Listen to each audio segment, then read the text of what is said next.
when we talk about pragmatic competence, we usually include knowledge of and consideration of the social context. So where we are, who we are talking to, and we'll look at the available language choices that we could use in that particular context with that particular person. And so what semantic and syntactic choices we have. This is our pragmalinguistic knowledge. And basically our ability to perform the communicative act means adjusting the language choices that we have to our context evaluation.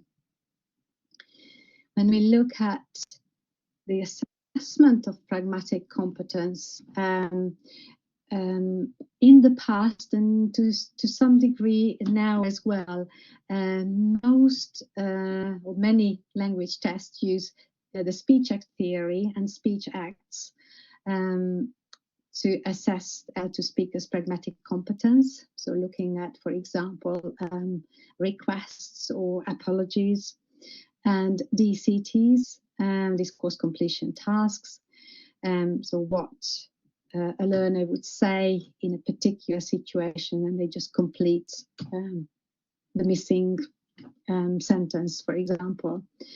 Now, this approach has received lots of criticism lately, saying that there's too much focus on the individual, and only isolated utterances are evaluated, when really in a conversation we don't just look at isolated utterances, but we have to look at the conversation as a whole.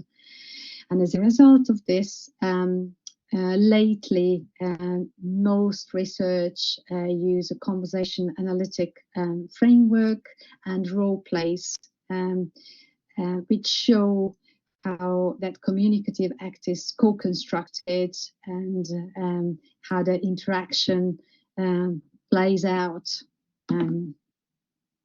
So what this means in practice then, basically when we look at an utterance such as "give it to him, Chris, let him have it," this means nothing until we actually know what the context is. So for example, in here it would be two bank robbers talking to a policeman. So we need to understand the context to be able to understand the utterance. But even that is not enough, because we need to understand what is meant by the utterance. In this case, the hearer interpreted this utterance as kill the policeman. So that's how he interpreted the intention of the speaker, who was his brother. And when the case went to court, the brother argued, actually, that was not his intention. He actually meant, give him the gun, give yourself up. So it just goes to show how important it is to look at the speaker's intention, and that it is interpreted in the way that it was meant to be interpreted. So my research questions in my PhD dissertations were therefore, in what ways are features of preliminary interactional work utilized differently by B2-C2 learners in monologic and dialogic tasks? And I'll explain this a little bit later. In what ways are pragmalinguistic devices employed to mitigate the identified imposition by B2-C2 learners? And to what extent do B2-C2 learners evaluate the given context, and how does their speech reflect such evaluation? And today I would like to focus mainly on the monologic tasks due to time limitations in this presentation. In my methodology, I used monologic and dialogic tasks as research instruments. They were both video recorded and transcribed. and I used semi-structured interviews to gain insight into learners' perception of the task situations. And for the analysis, I used a qualitative analysis. I used a conversation analytic framework, but because I used monologic tasks, and as the name says, they are monologic, so there is no dialogue involved, I couldn't look at pre-expansion as such. However, even in a monologue, for example, in my case, leaving a message and an answer phone, there were moves that led up to the request that participants had to make, which were similar to a dialogue. But because this wasn't a dialogue, I call these moves of pre-expansion preliminary interactional work, so before they uttered the speech act. I also used quantitative analysis, so I looked at syntactic downgraders and lexical and phrasal upgraders and downgraders to soften the speech act. My participants were 30 university students from different countries. They came from Arabic, European, and Asian backgrounds. In terms of age, they were between 20 and 35, and I had a balance between males and females, and also balance between proficiency levels, so 10 students at each level, and their IELTS levels were between 5.5 and 9. The tasks involved, as I mentioned before, 4 monologic tasks and 2 dialogic tasks.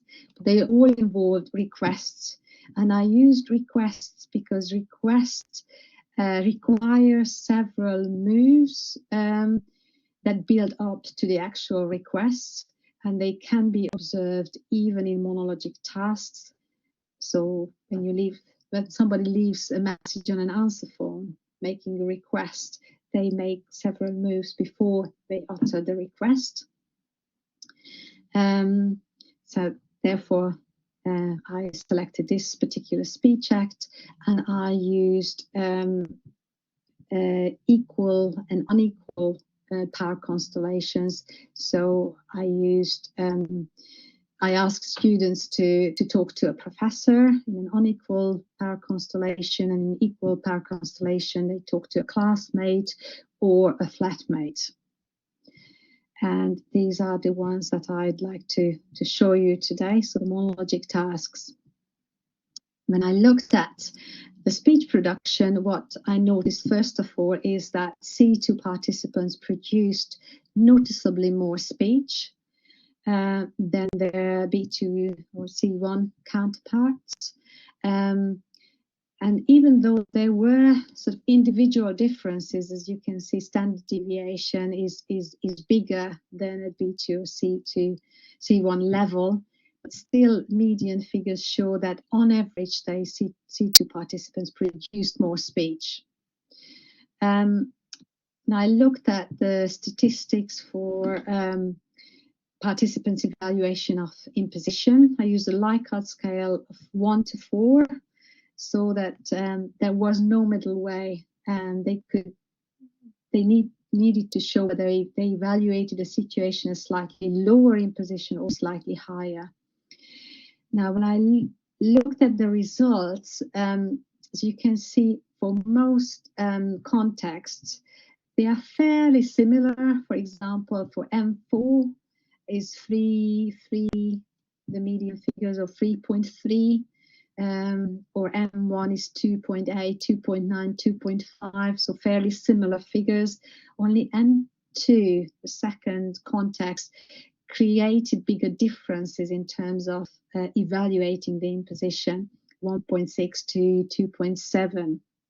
As you can see, M2, yes, that's where you can see the biggest differences. I've been blamed for not knowing what I was doing if there were such differences in the evaluation of imposition. But I would say I don't think we ever know how individuals evaluate a particular context, because it might not be exactly what we think it would be, and even two individuals might evaluate it slightly differently. So I want to show you the language that was produced for that second task today.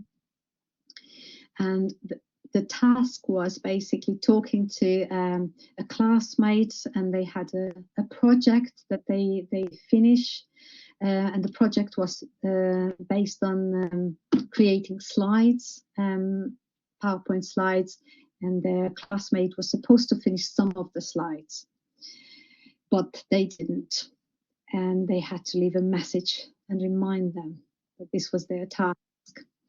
So this is what a B2 level learner produced. Hi Janet, I've been trying to call you since yesterday, but you didn't answer me. I hope everything is okay. But as you know, we have a presentation tomorrow, so they're nicely setting up that context. They're putting the hearer in the context, what they are talking about. But you didn't do your task, stating the problem. The deadline is tomorrow, and I want to be sure you finish the introduction. So this is where the request comes. It's your duty to do the introduction, and then they repeat that request. I want to be sure you finish or not. Actually, this feature of repetition has been observed by other researchers as well, especially at lower levels, but even at B2 level, it is apparent. Now, when I looked at the speech, I just wanted to see where the focus was, who the participants focused on. Was it the speaker or the hearer? And when I looked at personal pronouns, it's quite a lot of focus on the you, on the hearer. So as you know, you didn't do the task and you finished the introduction. It's your duty to do the introduction, and if you finish it or not. So there's a lot of focus on the hearer. And when I looked at the language that was used to perhaps soften the imposition, which is quite high in this context, 2.7 B2 participants indicated, I only found I wanna be sure. So those one statements, not a lot. So the features then that I observed were repetition, perhaps to gain time to formulate their ideas. A lot of focus on the hearer, so frequent use of you finish the tasks, and a limited number of linguistic devices to soften the request, which is surprising given that the imposition is reasonably high, they indicated. Now, when I looked at the interview comments, as well as this participant, 30% of the participants refer to H's general responsibility. It's her task. And not so many, only 20%, refer to H's potential feelings and attitude. People don't want to be pushed.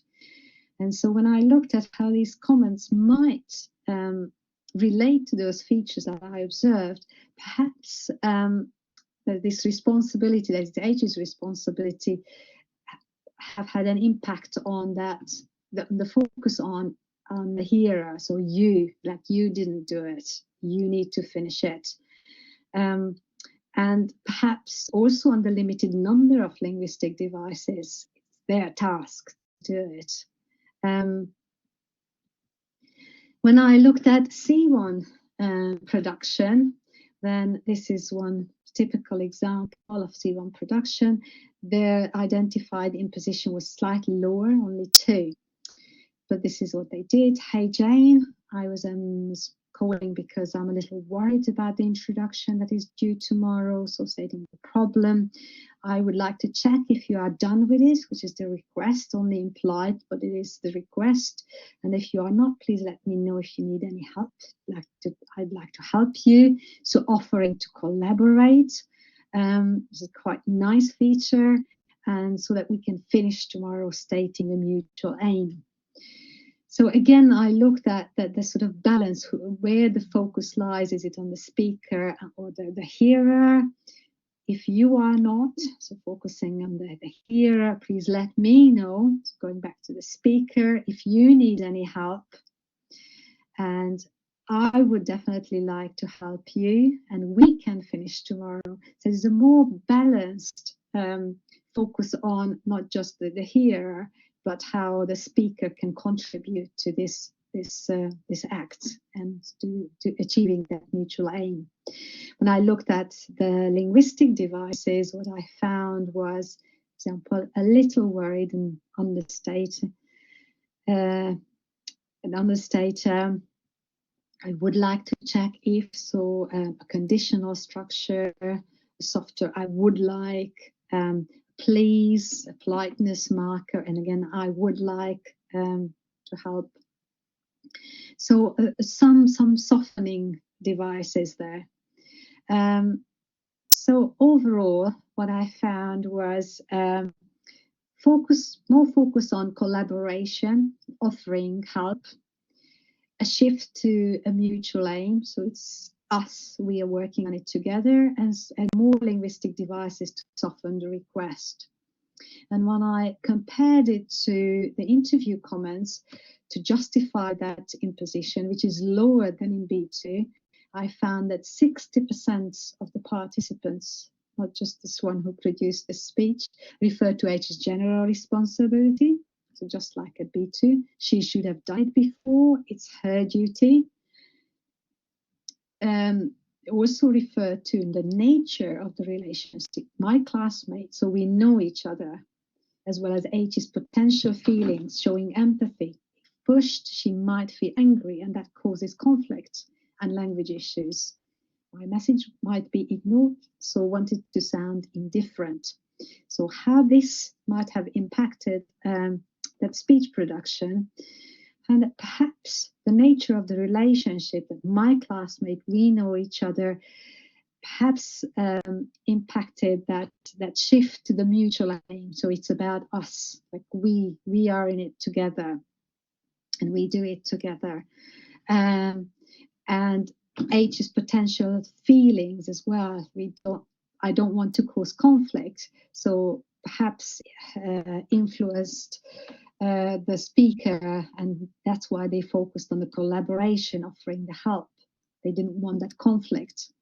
And the linguistic devices as well, so they softened the request again to avoid that conflict.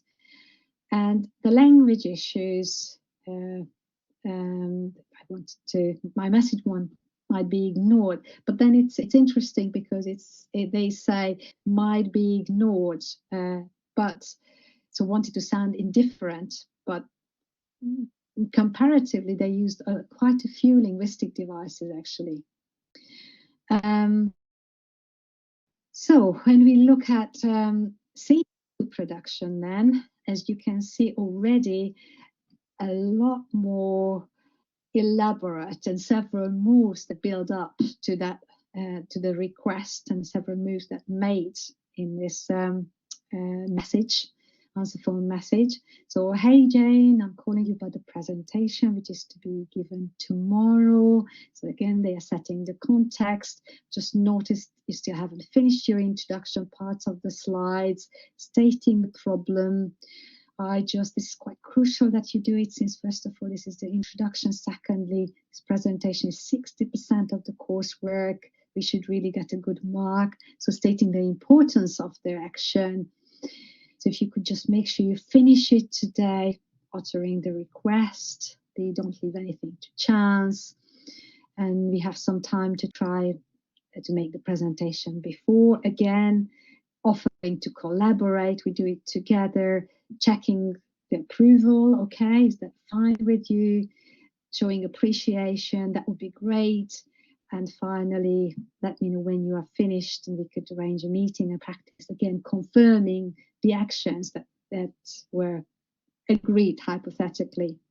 So again, I looked at that sort of balance of focus between speaker and hearer. And what I found was that straight away there was a focus on the we should get a good mark, so mutuality. You make sure that you finish it today and we don't leave anything to chance.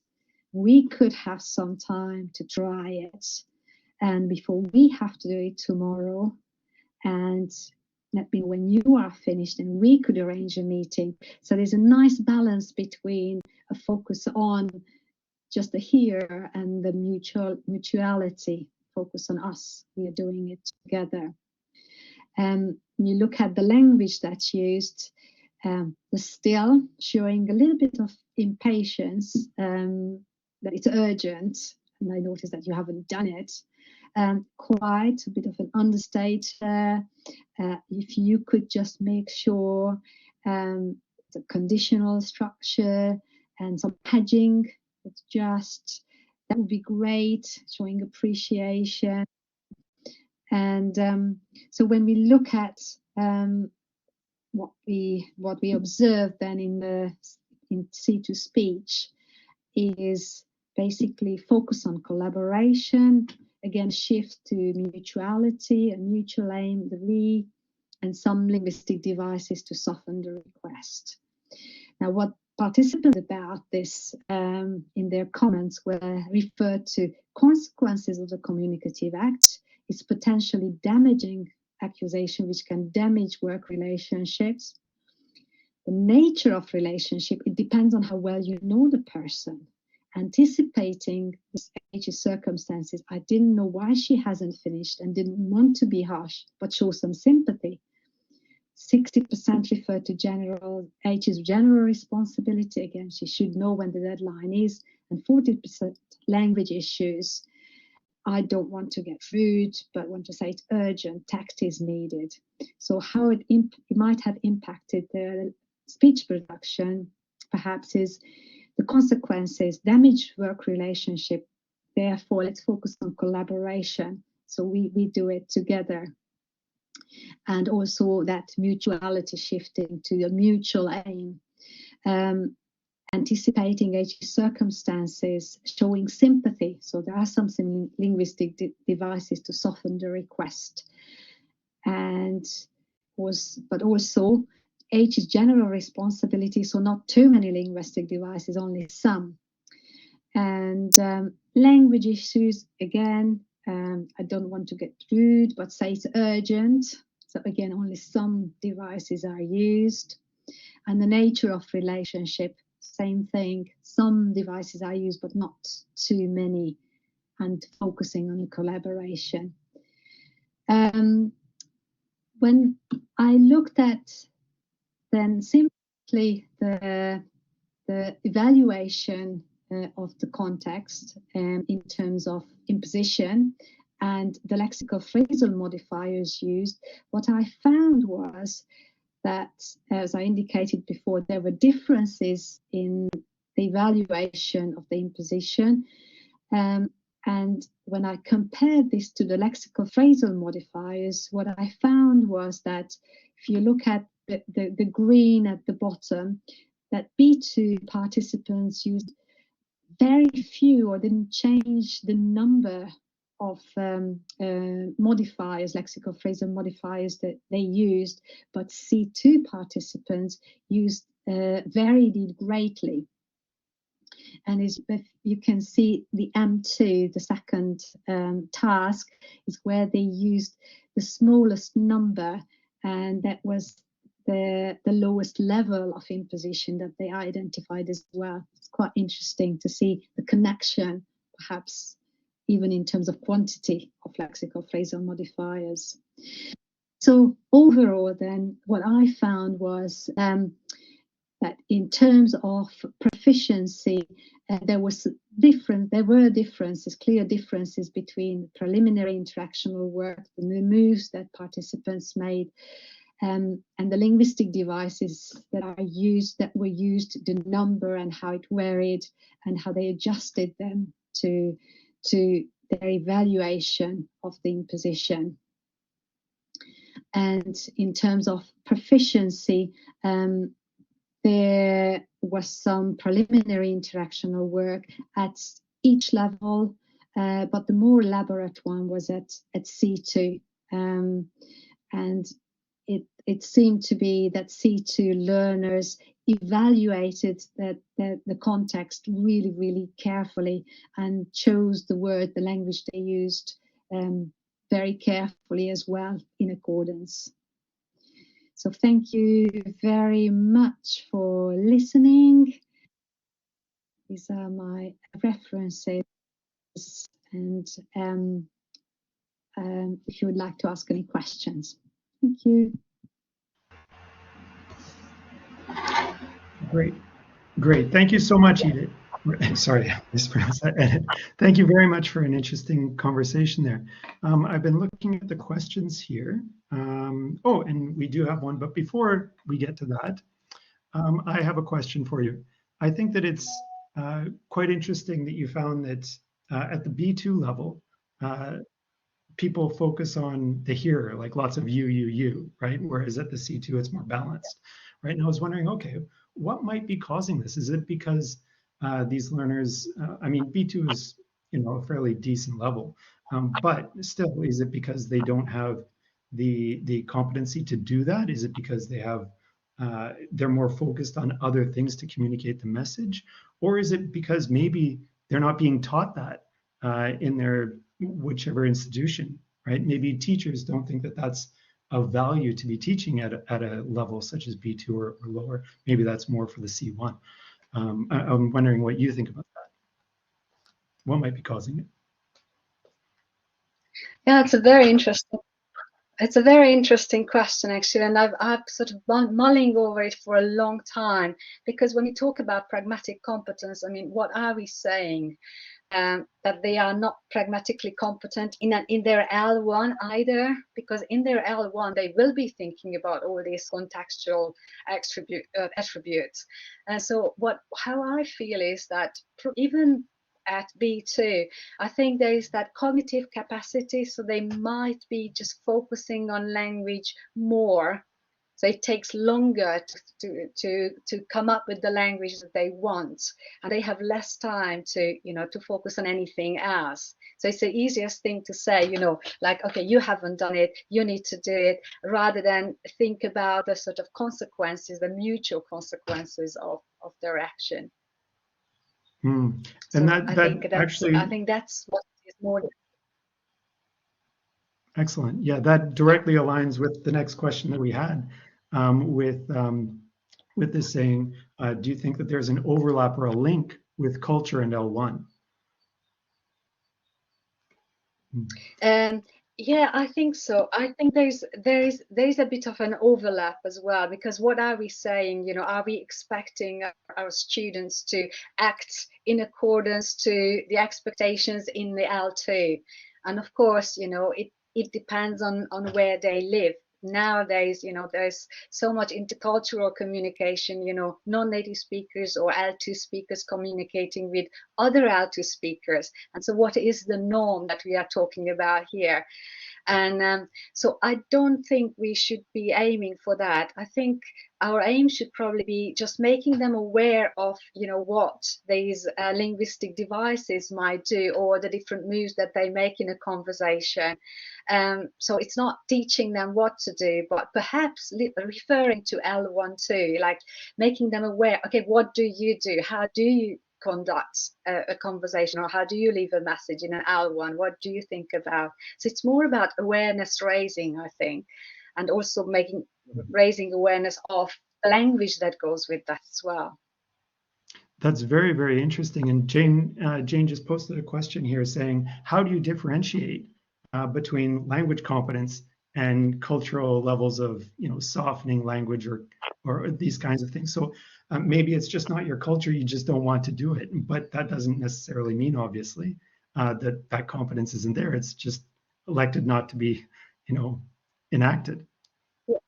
Yeah, exactly. And sometimes, when you think about it, even in your own language, it's not just about politeness, because you might decide to be rude. That's how you evaluate the context, and you decide, well, I don't want to be, I want to be. And that's perfectly normal. It's not, I mean, it's a natural kind of behavior. But as long as you know what you are doing with the language, I think that is the crucial thing. If you're not aware, that is the problem. Yeah, absolutely. And we have a question. Would you be willing and able to share your data at some point for a mini project? Nick Glasson asked this question. So you may know. Yes, I would be happy. Yes. Yeah, excellent. Definitely. Good. I don't see other questions. However, I do have a question that stems from something you said back at the beginning, where you're talking about approaches to pragmatic assessment. You mentioned that Carson Rover did pragmatic competence based in speech act theory, and that's kind of like an older approach that's more individualistic rather than co-created, which is what communication is, right? But does that mean that we should be is there anything that we can learn from those older approaches that we can still use today? Well, that is a good question too, because I think when it comes to assessment, it was probably a lot easier. It is a lot easier to use those older approaches. I mean, when you think about evaluating pragmatic competence in a dialogue, in a dialogic format, I think that is a lot more complex. So it's much easier to just mark, okay, what was the answer? How did they complete that segment of the conversation? Then going for the whole conversation. So I think they are still valid, perhaps, but they might not give you a wholesome picture of that candidate's pragmatic competence. So you get a glimpse of what they can do, but not the whole picture. So I think it depends on what you want. Gives you an initial idea. Excellent. And I believe these slides will be shared. We're just getting that question here, so I'm answering for them. Okay, yes. Excellent. Thank you so much, Edith.